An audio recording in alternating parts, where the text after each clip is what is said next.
ዛሬ የተገናኘነው ማብራሪያ በሚያስፈልገው መንግስት የአካሄድ ወይም በአሰራር ስርዓት ውስጥ ሙስናና ብልሹ አሰራርን እንዲሁም የወንጀል አካሄዶችን በተመለከተ ከህዝብ ለቀረበለት ከህዝብ ጋር ሲወያይ ስርዓቱ ላይ ቼክ ብታደርጉልን ብታዩልን እንደዚሁም ደግሞ ወርዳችሁ ብታረጋግጡልን ብሎ ህዝብ በጠየቃቸው የአገልግሎት መስጫ ማዕቀፎች ሁሉ ራሱን በመፈተሽ በማየት ስለወሰዳቸው የህግና ተጠያቂነት አካሄዶችና መረጃዎችን ማብራሪያ የያዘ ነው። ያው እንግዲህ ያልተገባ ሀብት ያልተገባ ኃይልና ያልተገባ ጥቅም ፍላጎት የመደመር መንግስት አደጋዎች ናቸው ብሎ የመደመር መንግስት ገና ከጠዋቱ ቀይ መስመር በማስመር እነዚህን ብልሹ አሰራሮች ለማከም ለመፈተሽ እለት በእለት ደግሞ በሚደረጉ ግዙፍ የኢኮኖሚ ግንባታዎችና ስራዎች ውስጥ በቀጥታና በተሳለጠ ሁኔታ ያለ እንቅፋት ለመሄድ ያስችሉኛል ያላቸውን የህግ ማዕቀፍና ነፃና ገለልተኛ የሆኑ ይህንኑ የሚያሳልጡ ተቋማት ሪፎርም በማድረግ ነው ስራውን የጀመረው። የዛሬው መረጃችን የብሔራዊ መረጃና ደህንነት የፌዴራል ፖሊስና የኢፌድሪ ፍትህ ሚኒስቴር በጋራ በመቀናጀት ስልታዊ ጥናት ያደረጉበት ህጋዊ ጥናትና ክትትል ያደረጉበት የተሳለጠ ፍተሻ ያደረጉበትና የህግ ተጠያቂነት አግባብን ያሰፈሩበት ሂደት ነው። እነዚህ መሬት የነኩ ተከታታይ ስራዎች ኢትዮጵያ የአፍሪካ የብልጽግና ተምሳሌት ለማድረግ እየሄደች ያለችውን የብዝሃ ዘርፍ ኢኮኖሚ ግንባታ ስርዓቷን የዜጎቿን ታሪክና ህይወት የመቀየር ስርዓቷን ተግባራዊ በማድረግ ሂደት ውስጥ የሚያጋጥሙ እንቅፋቶችና አሜኬላዎችን በተሳለጠ የህግ አግባብ የመጠየቅ ማዕቀፍ ለማየት እንዲያስችል በሚል የተዘጋጀ ነው።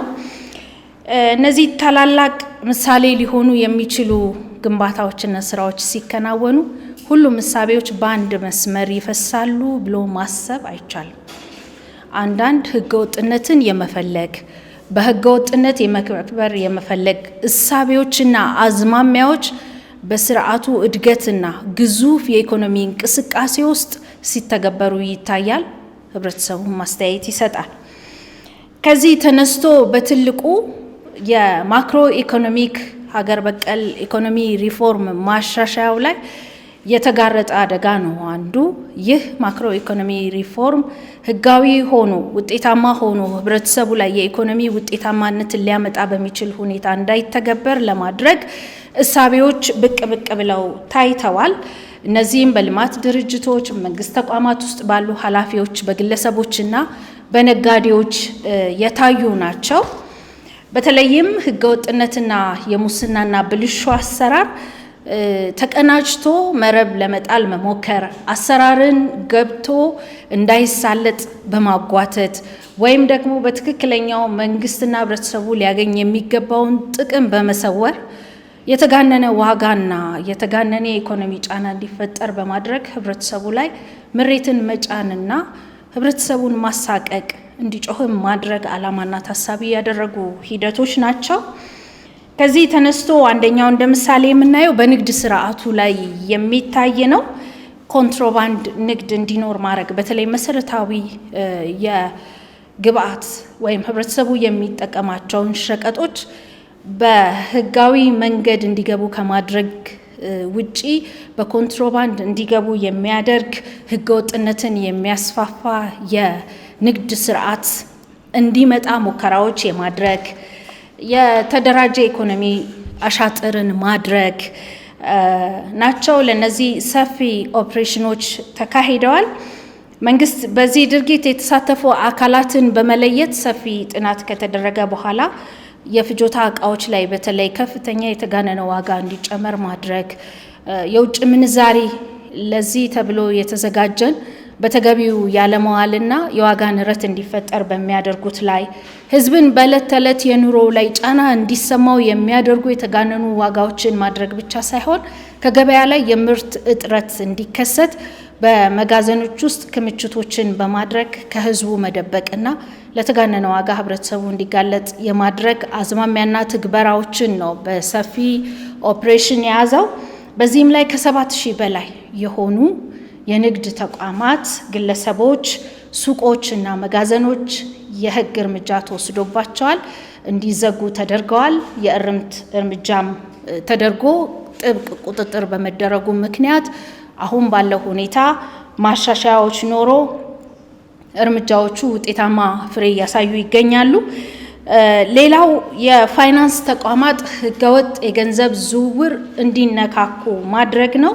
ይህ ማክሮ ኢኮኖሚ ማሻሻያው ላይ ከፍተኛ ጫና ይኖረዋል። በተለይ ደግሞ የጥፋት ኃይሎቹ ሐዋላና የጥቁር ገበያ ምንዛሪ ስርዓት እንዲሰርጽ በማድረግ ጥቃቅን የፍጆታ እቃዎች ላይ ዋጋ እንዲጨመር ማድረግ፣ እንደዚሁም ነጋዴዎች ከባንኮች ማግኘት የሚገባቸውን የውጭ ምንዛሬ በአንድ በኩል እንዳያገኙ ማድረግ፣ በአንድ በኩል ደግሞ የባንክ አደጋ ላይ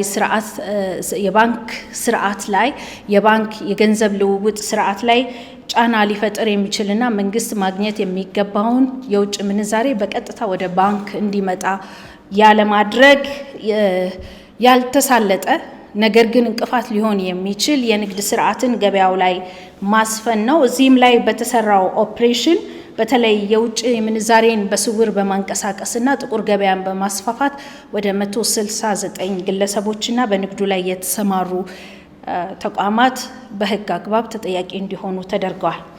ሌላው የተደራጀ የሳይበር ኔትወርክን በመጠቀም ወንጀልን መፈጸም ነው።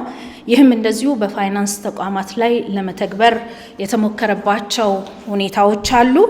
ገንዘብ በመቀነስ ወይም በማጭበርበር ከግለሰቦች አካውንት ለመውሰድ መሞከር፣ እንደዚሁም ኤቲኤም ማሽኖች እንደዚሁ በማጭበርበር ለመውሰድ መሞከር፣ ክሪፕቶ ከረንሲ መተግበሪያዎችን እንደዚሁ ያለ ፈቃድ በኢትዮጵያ ውስጥ እንዲሰሩ በማድረግ ግለሰቦች አካውንት ላይ ጫና የፈጠሩ ተቋማት እንደዚሁ ያለ ፈቃድ ክሪፕቶ ከረንሲን እዚህ የተገበሩ ተቋማትም ጭምር በህግ አግባብ ተጠያቂ ተደርገዋል።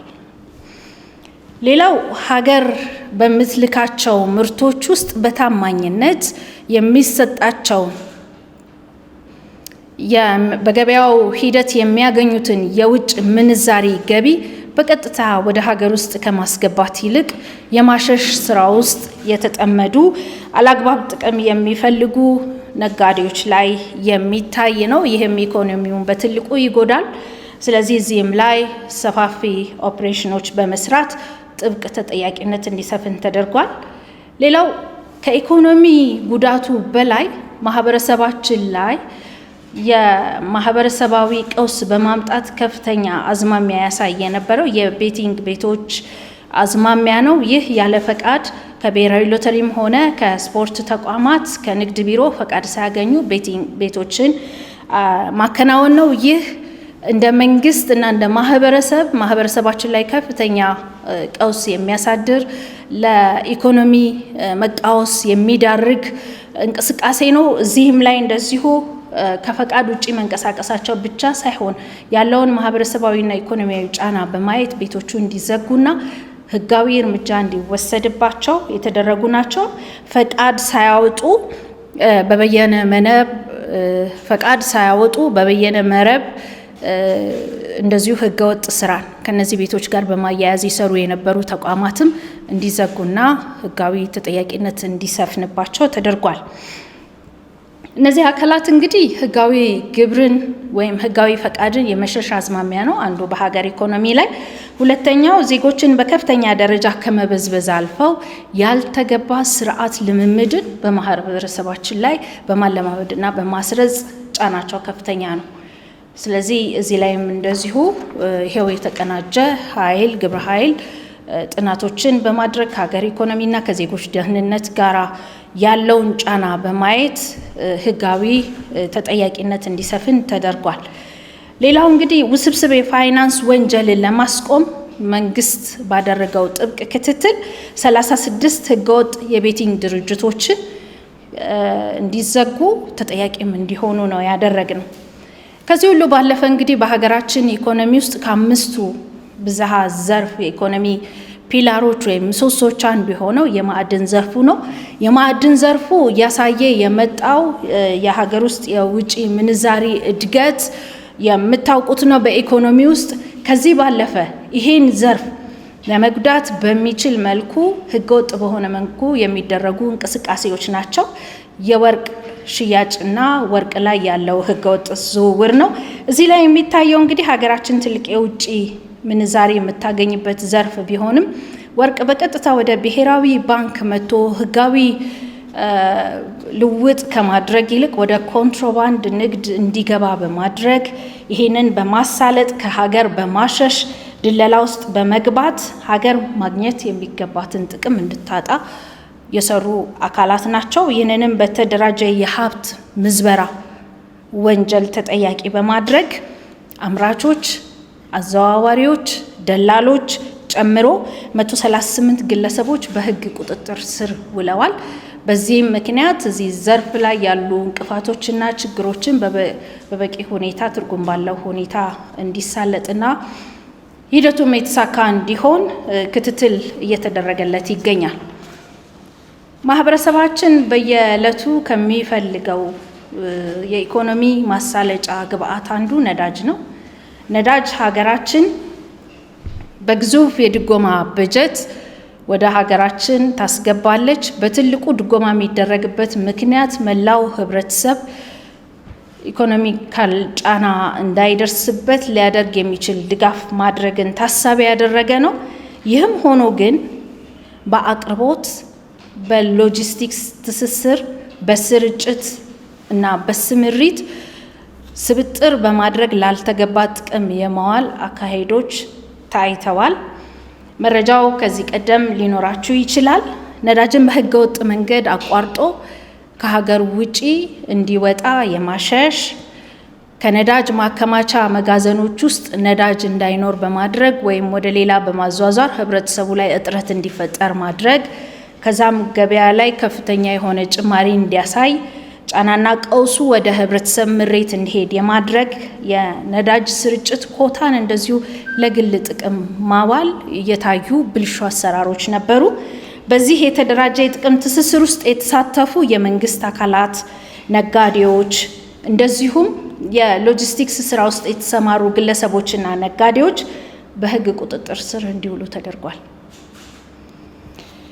ከሙስና ጸድቶ ግልጽነት ባለው መንገድ ይህ ስርዓት ባለው መንገድ ይህ የነዳጅ አቅርቦት እንዲመራ ጥብቅ መመሪያና የህግ አሰራር ወጥቶለታል። ሌላው የአፈር ማዳበሪያ ግዢ ላይ የታየው ብልሹ አሰራር ነው። ይሄ እንግዲህ ሀገራችን የግብርና ምርትና ምርታማነትን ለማሳደግ አንዱ የኢኮኖሚ ዘርፋችን ነው። አርሶ አደሩ ይህንን ግብአት በሰፊው ይጠብቃል። በሰፊው ከመጠበቁ ባለፈ በሰዓቱ እንዲደርሰው ይገባል።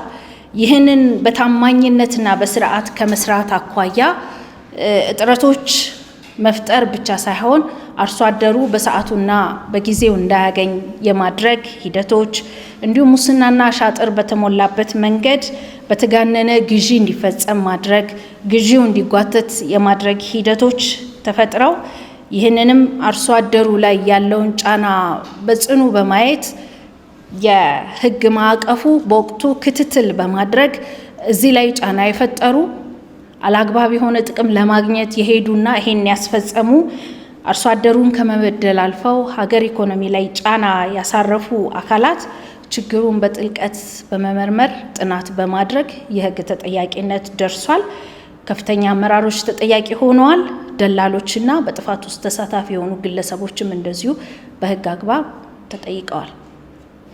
ሌላው የኢትዮጵያ ኤሌክትሪክ ኃይል አገልግሎት ነው። እንግዲህ እዚህ ተቋም ላይ ተቋሙ በልዩ የፕሮጀክት የመፈጸም አቅሞቹና እንዲሁም ተቋሙ ከዕለት ዕለት ትርፋማ ወደ መሆን የመጣበት የቅርብ ጊዜ የተቋሙ ገጽታዎች ናቸው። ያም ሆኖ አሁንም የተጋነነ ዋጋ ለፕሮጀክቶች የመፈለግ የመዝረፍ የሚመስሉ ያልተገባ ዋጋ እንዲወጣላቸው የሚደረጉ የፕሮጀክት ግብአቶችን ገበያ ላይ ለማግኘት መሞከር፣ የኃይል መሰረተ ልማት ወደ ኋላ እንዲጓተት ኃላፊዎች፣ የፕሮጀክት አስተባባሪዎችና ተባባሪ ኮንትራክተሮች በመመሳጠር ጠንካራ የኢኮኖሚ ጫና ሊያሳድር የሚችል የቅንጅት እና ብልሹ አሰራር በጥናት ተደርሶበት ኮንትራክተሮች፣ መንግስት ኃላፊዎችና በዚህ ስራ ውስጥ የተሳተፉ ግለሰቦችና ነጋዴዎች ተጠያቂ ሆነዋል።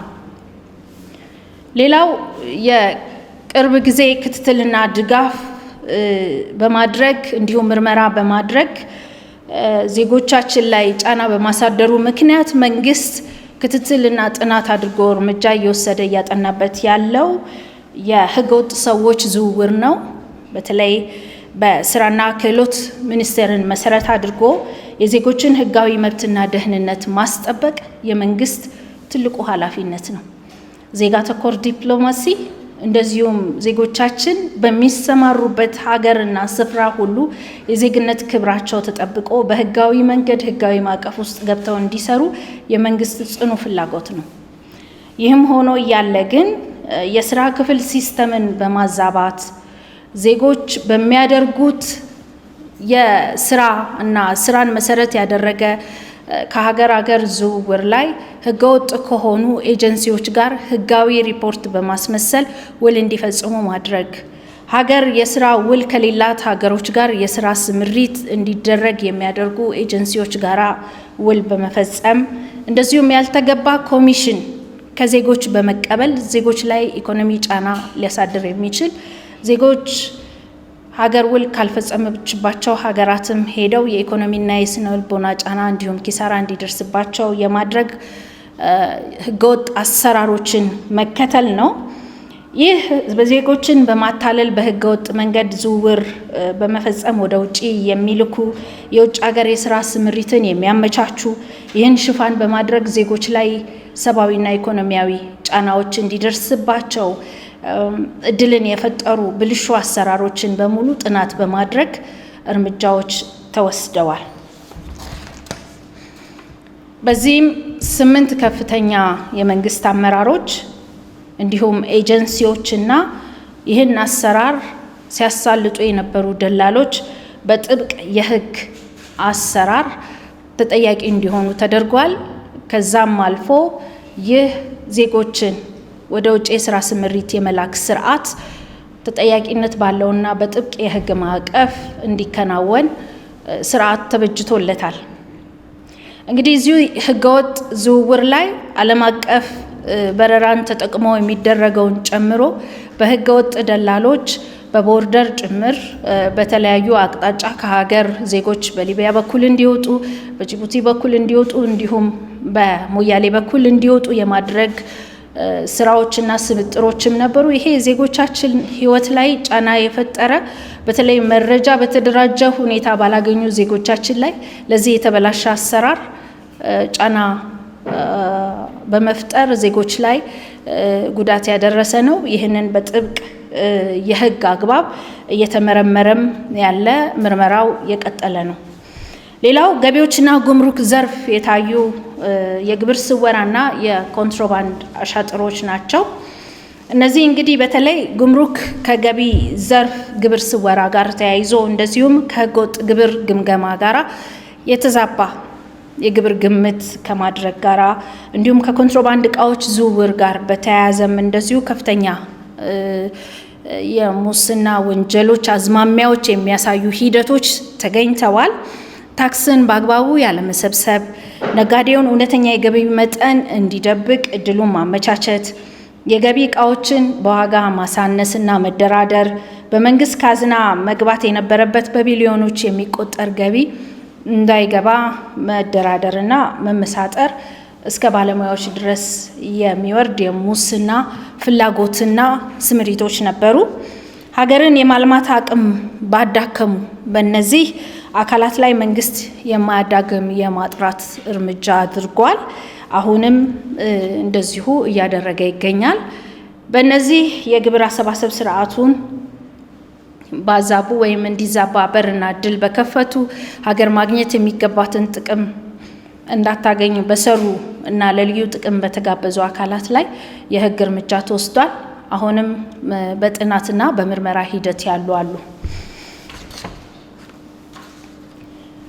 በአጠቃላይ እነዚህ ብልሹ አሰራሮች፣ አዝማሚያዎች፣ ፍላጎቶችና ሂደቶች ስር ሳይሰዱ ፍላጎቶቹን በመግታት በህግ አግባብ የማየት አሰራሮችን የማዘመን በተለይ አንዱ የኢኮኖሚ ዘርፍ የሆነው ዲጂታላይዜሽን አገልግሎት አሰጣጥ ተጠያቂነትና የስራ ስምሪት ላይ ግልጽ መረጃን በማደራጀት ጉልህ ሚና የያዘ በመሆኑ መንግስት አሰራሮችን የማዘመን ተጠያቂነትን የማስፈን ብልሹ አሰራርን ደግሞ በህግ የመጠየቅና የማስተካከል ተደግመውም እንዳይፈጠሩ የማድረግ አካሄዶቹን አጠናክሮ ይቀጥላል።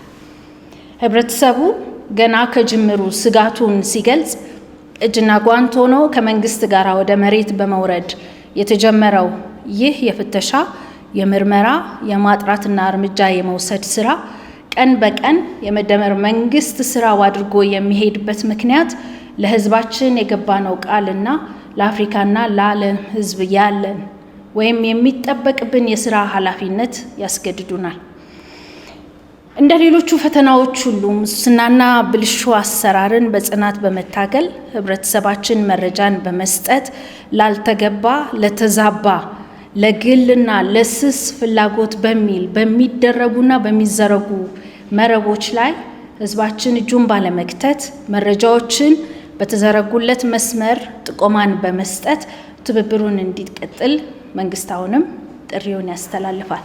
ከዚህ በኋላም በሚፈጠሩ ብልሹ አሰራሮች፣ አዝማሚያዎች፣ ፍላጎቶችና ድርጊቶች ላይ በተደራጁት የጸጥታ የፍትህ ተቋሞቻችን የተቀናጀ ጸረ ሙስና ትግላችን ተጠናክሮ የሚቀጥል ይሆናል።